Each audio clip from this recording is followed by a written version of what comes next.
کیونکہ تانا کسی بھی انسان میں ڈاؤٹ پیدا کرتا ہے، اور بدترین تعلقات وہ ہوتے ہیں جو آپ کی خامیوں کو چراہوں میں جا کے بیان کرنے لگتے ہیں۔ بچوں میں جو کمپلیکس آتے ہیں، انفینٹی کمپلیکس، ڈاؤٹ کرنے سے، تانا دینے سے آتے ہیں۔ تربیت کرنا بھی ایک کام ہے، جیسے دفتر جانا ایک کام۔ سر، ایک بدقسمتی سے ہمارے ہاں کلچر ہے تانا زنی کا، تانا بہت زیادہ دیا جاتا ہے۔ حدیث مبارکہ ہے، جو شخص اپنے مسلمان بھائی کو کسی ایسے گناہ کا تانا دے گا جس کی وہ توبہ کر چکا ہے، تو وہ شخص اس وقت تک نہیں مرے گا تب تک وہ شخص اس گناہ میں مبتلا نہ ہو جائے۔ سر، اس برائی کے بارے میں، معاشرے میں پائی جانے والی اس برائی کے بارے میں آپ کیا کہیں گے؟ دیکھیے، بدقسمتی، دیکھیے یہ جو ٹاپک آپ نے چھیڑ دیا اور جو سوال مجھ سے پوچھ لیا کہ تانا زنی کیوں اتنا بڑا گناہ ہے، بدقسمتی دیکھیے کہ ہم پریچ کرنے والے، مبلغ، پریچرز، ممبر، سپیکرز، مقررین اتنی نصیحتیں کرتے ہیں، آپ کے کانوں نے جو زندگی میں کم سے کم نصیحت سنی ہوگی نا، وہ اس موضوع کے حوالے سے سنی ہوگی۔ کتنی عجیب بات ہے، اتنا سنجیدہ موضوع، اس پہ ہمیں نصیحت ہی نہیں ملتی، جبکہ دین کے احکام موجود ہیں، قرآن میں آیات ہوں، سرکار دو عالم صلی اللہ علیہ وآلہ وسلم کی احادیث مبارک ہیں، اس پہ آپ کی طرف سے بے شمار بہترین ارشاد ہے کہ مومن تانا نہیں دیتا۔ اب تانا دینا اتنا بڑا گناہ، میں اسے کہوں گا یہ جرم بھی ہے۔ کیوں ہے؟ کیونکہ تانا کسی بھی انسان میں ڈاؤٹ پیدا کرتا ہے۔ یاد رکھیے گا، ڈاؤٹ، سیلف ڈاؤٹ، اپنے آپ پہ شک، یہ آپ کی ناکامی کی جڑیں بناتا ہے۔ اگر کبھی بھی آپ نے کسی کی فیلئر کی روٹس ڈھونڈنی ہے تو آپ اس کو ڈھونڈیں گے تو آپ کو ملے گا کہ اس میں سیلف ڈاؤٹ پایا جاتا ہے، اس میں خود پہ یقین نہیں ہے، اس کا خود پہ اعتبار نہیں ہے، وہ اپنے آپ پہ کانفیڈنس کہ یہ میں کر سکتا ہوں وہ نہیں رکھتا۔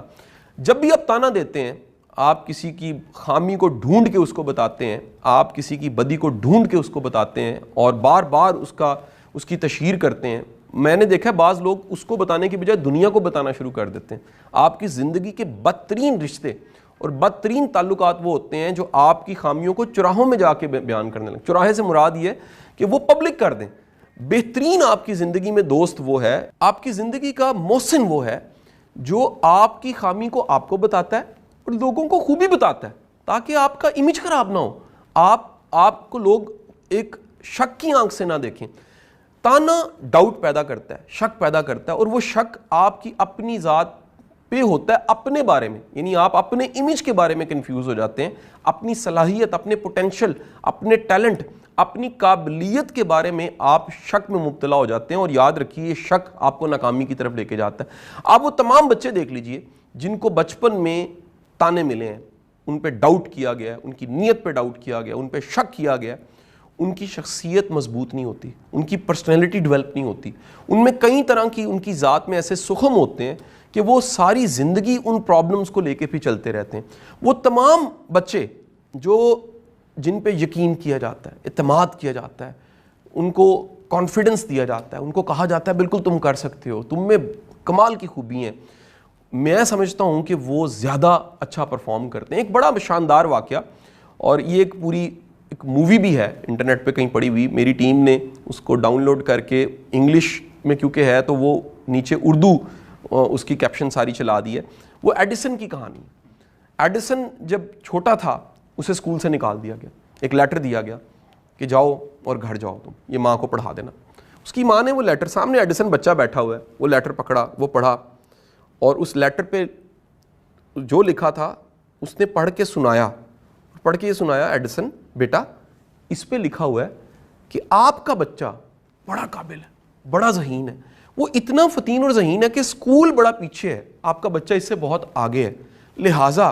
ہم آپ کو فیسیلیٹیٹ نہیں کر سکتے، آپ کے بچے کے اچھے معاون مددگار نہیں ہو سکتے، آپ مہربانی کر کے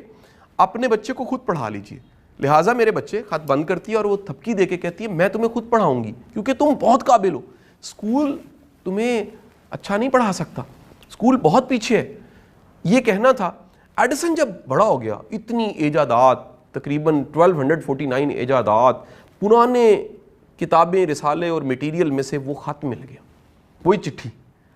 وہ اس کو کھولتا ہے، پڑھتا ہے، اس کی آنکھوں سے آنسو گرنے لگ پڑتے ہیں، اور وہ کیا کہتا ہے، اوہو، اصل میں خط میں تو کچھ اور لکھا ہوا تھا۔ خط میں کیا لکھا ہوا تھا؟ خط میں لکھا ہوا تھا آپ کا بچہ انتہائی کنزین، انتہائی نالائق اور خبتی ہے، وہ تو سیکھ نہیں سکتا، اس کے پاس تو لرننگ کی کوالٹی کوئی نہیں ہے، لہٰذا اس کو گھر لے جائیں، ہم نہیں پڑھا سکتے۔ ایڈیسن کی ماں سمجھدار تھی، اس نے ڈاؤٹ نہیں کیا۔ وہ سیلف ڈاؤٹ، وہ تانا جو اس وقت اگر ایڈیسن کو ملتا تو اتنا بڑا انسان جس نے بلب بھی بنایا، اتنی ایجادات بھی کی، وہ کبھی دنیا کے سامنے نہ آتا۔ اس نے وہ لیٹر کہیں سنبھال لیا اور ایڈیسن نے اس لیٹر کو پڑھا اور اس کی آنکھوں میں محبت سے اور اس سرشاری سے وہ آنسو تھے کہ کاش دنیا کی ہر ماں کو یہ سبق مل جائے کہ وہ اپنے بچے پہ ڈاؤٹ نہ کرے، اس کو تانے نہ دے، اس کو مجرم نہ بنائے۔ میں یہاں تک کہتا ہوں بچوں میں جو کمپلیکس آتے ہیں، انفیریٹی کمپلیکس، ڈاؤٹ کرنے سے، تانا دینے سے آتے ہیں، وہ بچے جو نیل بائٹنگ کرتے ہیں، میں آپ کو اعلانیہ کہتا ہوں، ان پہ ڈاؤٹ کیا جا رہا ہوتا ہے، ان کو سنب کیا جا رہا ہوتا ہے، کوئی ان کی انسلٹ ایسی کر رہا ہوتا ہے، وہ چھپنا چاہتے ہیں، وہ بچنا چاہتے ہیں، اور وہ اس بچنے کی وجہ سے وہ اپنی اس انگزائٹی کو، ایسا بچہ کبھی بھی سیدھا نہیں بیٹھے گا جس کا کہہ لیجیے اسٹریم ہائی نہیں ہے، وہ ڈاؤن بیٹھے گا، وہ کندھے نیچے کرے گا، وہ اپنے ہاتھ اندر کو کرے گا، وہ اپنے پیر پیچھے کو کر لے گا، وہ جھکائے گا اپنے آپ کو، اس کی باڈی لینگویج بتائے گی کہ اس کی اسٹیم لو ہے اور کسی نے اس کو سنب کیا ہوا ہے، کسی نے بہت ڈانٹا ہے، بہت جھاڑا ہے اور اس کے اندر ڈاؤٹ پیدا کیا ہے، تم کچھ نہیں کر سکتے، تم بالکل نالائق ہو، تم کسی قابل نہیں ہو۔ میں سمجھتا ہوں کہ یہ بچے پہ ظلم ہے۔ اگر ماں باپ کو یہ پتہ لگ جائے یہ کتنا بڑا ظلم اور ستم آپ کرتے ہیں، بچے پہ شک کر کے، تانا دے کے، ڈاؤٹ پیدا کر کے، آپ اللہ سے معافی مانگیں۔ اللہ نے آپ کو شاہکار دیا ہے، یہ آپ کی وہ زندہ کتاب ہے جس کی تصنیف آپ نے کہیں نہ کہیں کی ہے۔ اس تصنیف کو آپ دنیا کے سامنے پیش کریں گے۔ اگر یہ نیک اولاد ہے، خیر کی اولاد ہے، صدقہ جاریہ ہے، قبر میں یہ آپ کے لیے صدقہ جاریہ چراغ بنے گا۔ لیکن اگر یہ بچہ آپ کا اپنا بچہ یہ معاشرے کو نقصان پہنچاتا ہے، اپنے سے جڑے لوگوں کو نقصان پہنچاتا ہے، فائدہ مند انسان نہیں بنتا، تو بھائی آپ کو اللہ نے ایک موقع دیا تھا ایک صالح اولاد بنانے کا، اس کی تربیت کرنے کا۔ اس میں ایک اور بھی چیز ایڈ کرتا جاؤں، میری زندگی میں جتنی بھی کالز اور جتنے بھی کاؤنسلنگ کے کیس ایسے آئے ہیں جس میں کسی نے کہا جی ہمارا بچہ بڑا گستاخ ہے، اور یہ دیکھیں جی ہماری بڑی انسلٹ کرتا ہے، اور یہ کیسی کیسی لینگویج استعمال کر دیتا ہے، اور یہ دیکھ، سر میں آپ کو ایک بڑی پکی بات بتا دوں، بچے کو گستاخ آپ خود بناتے ہیں، آپ کو پتہ نہیں لگ رہا ہوتا۔ اگر آپ کو یہ پتہ ہی نہیں لگ رہا آپ کون سی ایسی غلطی کر رہے ہیں، اچھا وہ کہتے ہیں ہم کھلا رہے ہیں، پلا رہے ہیں، سارا کچھ لا کے دے رہے ہیں، ہم نے کوئی غلطی نہیں کی، دیکھیں جی پورا دن میں مزدوری کرتا ہوں، ماں کہتی ہے میں چولہے پہ بیٹھی رہتی ہوں، اور میں کیا کروں۔ یہ نہیں،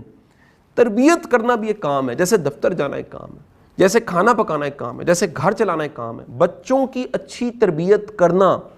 یہ ایک باقاعدہ کام ہے، اور بعض اوقات پڑھے لکھے ماں باپ بھی یہ کام نہیں جانتے۔ تربیت کا مطلب ہے اس کے اندر چھپی خوبیوں کو جگانا، تربیت کا مطلب ہے اس کو سمجھنا،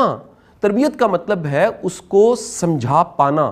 تربیت کا مطلب ہے اس کو انسپریشنز دینا۔ تو جب آپ بچے کو ٹریٹ غلط کرتے ہیں،